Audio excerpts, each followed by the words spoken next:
Hey guys, so for the Progresso case, I'm going to go through and answer the questions and then make comments on those that you guys have answered, and that way we can kind of do our discussion this way. So for the first question, it says, what are the possible causes of Progresso's poor performance? So I think there were actually quite a few.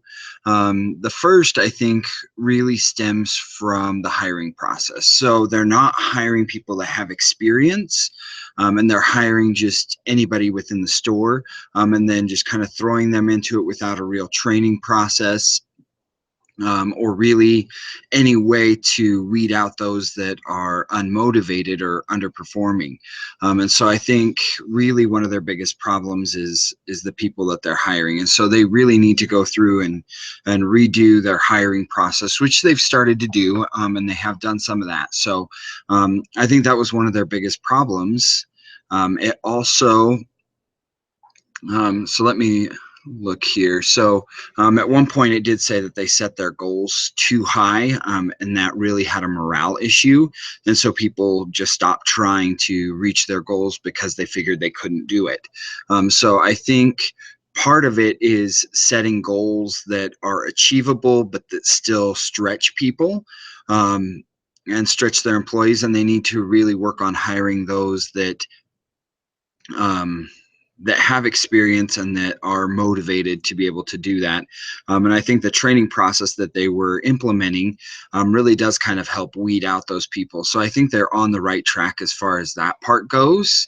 I think another part of it was the fact that they didn't have any evaluation metrics or systems. So that whole back end that they just finally built to evaluate their sales funnel, um, or their revenue generation funnel, none of those metrics have been recorded up to this point. And so they don't know where their areas of weakness are, and where they can improve. And so I think that's another big part of why they have poor performance, is because they don't know where they're lacking and they don't know where their problems are. And if you don't understand where those problems are, you can't fix them. So part of the root problem for this is not being able to understand where their holes or their problems are. Um, I think another part of their problem is the way that they hire and promote DSMs. So I do think it's a great idea to build and promote from within, but I think that they need to do a better job at training the DSMs so that they have the managerial and leadership experience to be able to motivate their team and work with their team. So where I work right now at the school, we've had some problems with this in other departments recently, where they've hired managers to come in and manage the department, but they didn't have any leadership experience. They didn't know how to lead or motivate their employees. And so it kind of caused the offices to fall apart. Now those people have resigned and left the company because it just caused everything to fall apart. And I think that's part of the problem here, is they don't have the managerial or leadership experience. So that training really needs to come into place to help the DSMs to be able to motivate their account executives that are underneath them to really drive those sales goals. And I think another part of the problem is their financial structure. So when I did some of the calculations, it looks like, and I'm not sure I did the calculations 100% correctly, but it looks like, based on the numbers I ran, their contribution margin for the 17 stores every single month is about $44,000. And it did say in the case that their burn rate is $150,000. So if you look at that, they're basically losing $106,000 every month. And that's kind of got to be a morale. That's kind of got to bring morale down too. So I think that's kind of part of their problem too, is their financial structure, and they haven't structured that correctly. And that comes down to commissions as well, figuring out what the best commission structure is and being able to adjust that, like I said, to really push the employees, but to also make it realistic, something that they can achieve. So now let's see the next question. So it says, how much profit does Progresso earn on a new loan with the current number of loans per month at the grocery store locations? How many new loans do they need per month or per location to break even? So as I ran the numbers again, currently per location, the contribution, let me pull up what I need here. So the current contribution margin per store per loan is $34 per loan is what they're currently making. And if you multiply that by the 77 loans and the number of locations, it equals about $44,000 a year, or per month, sorry, per month that they're adding to the contribution to the overall company. And so looking at it, to really break even, they would need to be doing about 150 loans per month at their current financial structure. So to be able to break even and to be able to not be burning through cash anymore, to be able to level that out and begin making a profit, they would need to do at least 150 loans per month. So I think that their structuring of the way they have their financials really needs to be looked at to make sure that they can reach success that they need. So now going to the next question.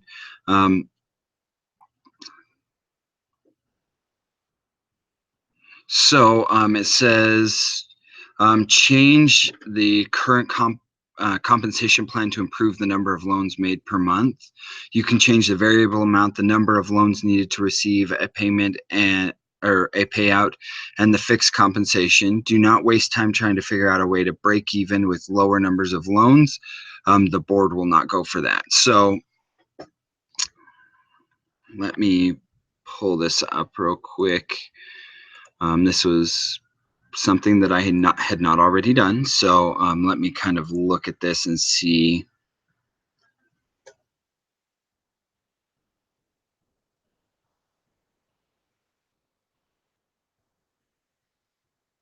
So, all right. So I'm going to go ahead and skip that question for now, and then maybe come back to it here in just a little bit, because that's I didn't actually run those numbers, so that's something I'll have to do separately, and then I'll try and post something on here on the discussion board so that you guys can see the numbers that I ran if I get a chance to do that. So we'll go back to the questions. So the next question is,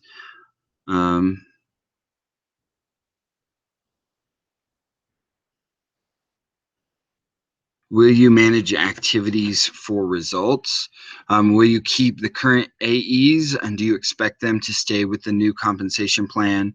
And where will you find new AEs if the current ones leave? So I think as far as an action plan, I think what it comes down to is really looking at the current AEs and what their dedication is to the company.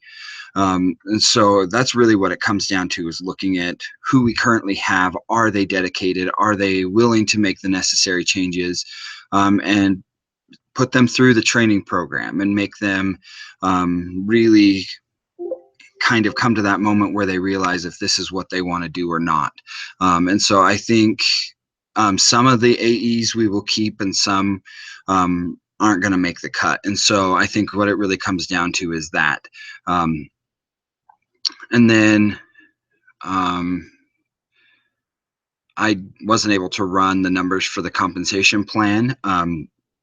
But if we're looking at the account executives, if they leave, I think really the way to go about finding them is to look for people that do have sales experience and maybe pull them over from other companies. That's going to be a challenge, obviously, if the compensation isn't as high, or they have to reach higher benchmarks to be able to do that. But I think from the beginning, if they understand that that's what their benchmarks are, then it's going to be easier to bring those employees in under that instead of and not have morale issues. Because I think the biggest problem with the morale issues was when they had already brought them in and then they jacked up the compensation numbers. So they had to reach a certain goal before they got any compensation as far as commission goes. And so I think if you bring them in under the understanding that they have high goals and they have to meet them, I think that that's probably going to be the best bet as far as managing that going forward. And I think really working with those the DSMs to really get them into the leadership role, to really get them understanding what the numbers mean, what their responsibilities are, and get them and the AEs on board, and so everybody's on the same page. I think those things will allow to really drive sales if you use the data to support and to find out where the holes are. So I think that really answers all the questions. So I'll post this on the discussion board, obviously. And if you have any questions or comments, let me know and I will respond. Thank you.